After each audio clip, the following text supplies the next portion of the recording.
Hi my dear friends, let's play this interesting game of choosing real words at the task of the Duolingo English Test called Read and Select. The essence is very primitive. If I consider this word to exist in modern English language, I click yes. If I think that it's just a random set of letters, I click no. I have 5 seconds. We don't see the timer here because I don't want to record the whole screen, it's useless. Anyway, we will discuss something. You know, your task is to try to determine, to make up your mind faster than I do, and like virtually click yes or no. All these words and word parodies, let's say, are borrowed from real Duolingo. So of course, real words, they don't change if they're borrowed from Duolingo, not borrowed, but unreal ones, yes, they do. You know, your eyes are getting used to some real stuff. Not a big deal, but still. Okay, let's start. I don't know these words, I mean, I didn't prepare.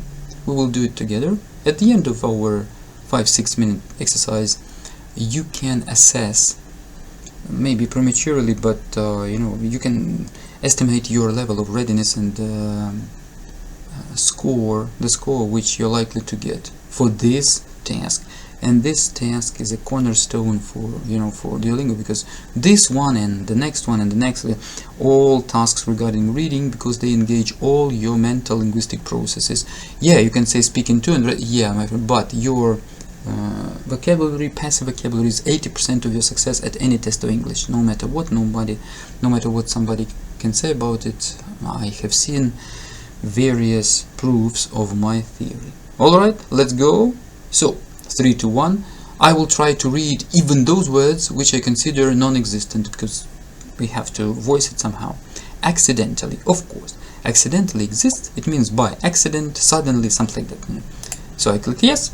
Here I have a button submit, and if I'm right, we see a green button. If I'm wrong, we see a red one. So I'm right. Okay, let's go on. Tactional. I don't know the word tactional. It looks attractive, but no, there is no tactional, I believe. Yep, sure. Neutral, of course, neutral.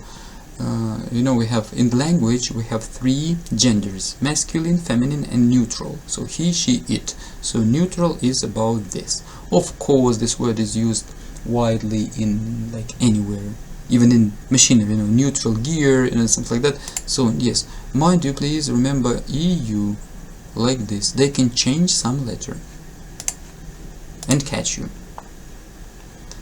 Tasture, no, I don't think that such word exists, and I'm right. Garbage, of course. Trash, rubbish, garbage, yes. Garbage bins, all that jazz. Bike, of course, it's a simple level. Bike, usually bike like a bicycle, we understand. Sometimes we presume we mean some motorbike, but not a big difference. Bike. Genelet, no, I don't know such a word. Veminary, no veminary. Veminary, you can put the stress anywhere you want. Inservone, no, my friends, no. I tell you, all these words are borrowed from real Duolingo, so it's very nice. Sometimes guys see this nonsense on the screen and they try to make friends with it. Inhaligned, no, there is no inhaligned. It's better, much better, as experience shows, you know, to choose only those words like this: gear, in which you're 1000% sure. If you feel that you're not sure, but maybe it exists because I know some similar word, and so this like gear stems from that, or maybe not that, and no, this approach will let you down. This approach will let you down, my friends. Duolingo will punish you more severely for choosing unreal words than for non-choosing real words. So don't take garbage. Gear, of course, you know, the first gear, the second gear about cars and all that jazz, meaning some connections and transfer of power. We use those gears. Toothless gears, anything.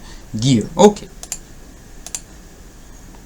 Spark is a micro flame, you know, not flame like discharge of energy, electric energy, like spark plugs again in the car.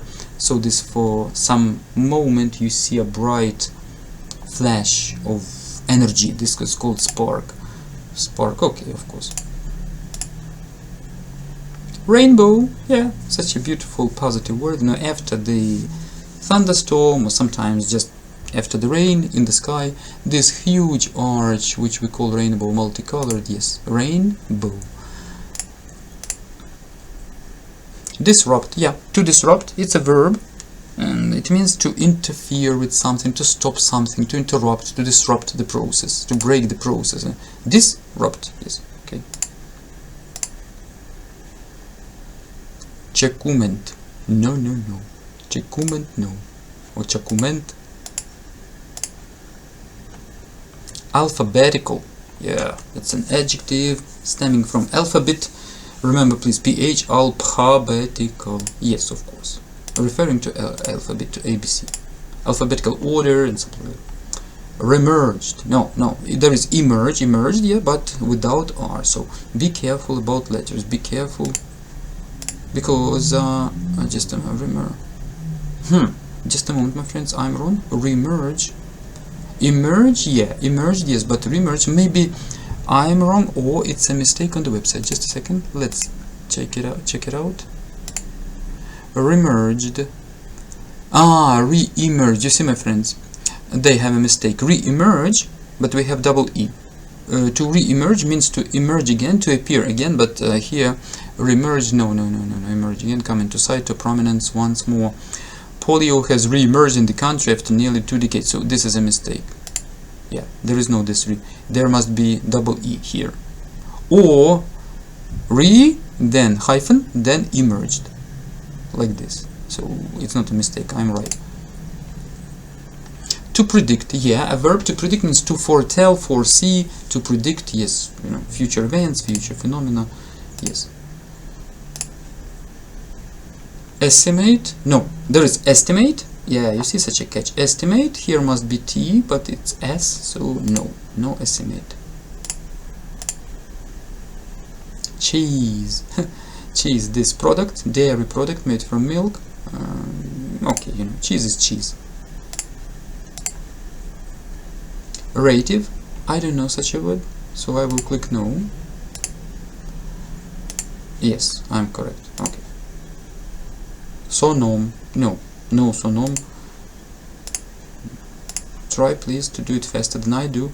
Loathing, yeah, loathing is either an adjective or a participle from the verb loathe, loathe with E at the end. To loathe means to hate something, like, you know, to feel revolt and repulsion, strong aversion to something. So this is maybe the worst of all meanings of, like, I loathe this, let's say, dish. It means that when I see it I want to vomit, so loathe. Or this person, or this, I don't know, policy, loathe. So loathing exists, of course, so yeah. Coral, coral is a coral, you know, that biological thing which grows usually in the oceans near the shore. Corals, coral reef, coral, yeah. Interim, yeah, interim means like an intermediate. This is an adjective usually, intermediate something which happens between this and that. Interim, maybe remark, interim, I don't know. Let him do it, yes, let is let. Kindergarten, yeah. Plumber, yes, or plumber, so it's a person who is a specialist in plumbing, in fixing your drainage system in the house, something like that. Plumber, yes. Emphasis, yep, emphasis is stress on something, stress. For example, he put great emphasis on those words that blah blah blah blah blah blah blah, and so on and so on and so on. So I click yes. Okay, my friend, so I think it's enough for today. We have had a nice little warm up. So if you have done everything correctly, congratulations, I'm sure you will get 110 and more for this task, and most probably for all tasks connected with reading a Duolingo English test. If you have problems, then you know you must enlarge your passive visual vocabulary, which is not easy within limited periods of time, but There is no other way around, otherwise you will not get a decent score at the test. You know, if you need assistance, you can write to me as a tutor, I always place my email, WhatsApp on the screen. Also, please consider my video course for your independent DET preparation. So here, not everything fits into the screen, but let it be. More than 90 lessons for your independent preparation to DET. A lot of students have already increased their score with the help of my video course, which is called DET with flying colors. Okay, if you're interested, write to me also. I will explain to you how much and how to buy and so on and so on and so on. Okay, my friends, I wish you success and see you in our next video.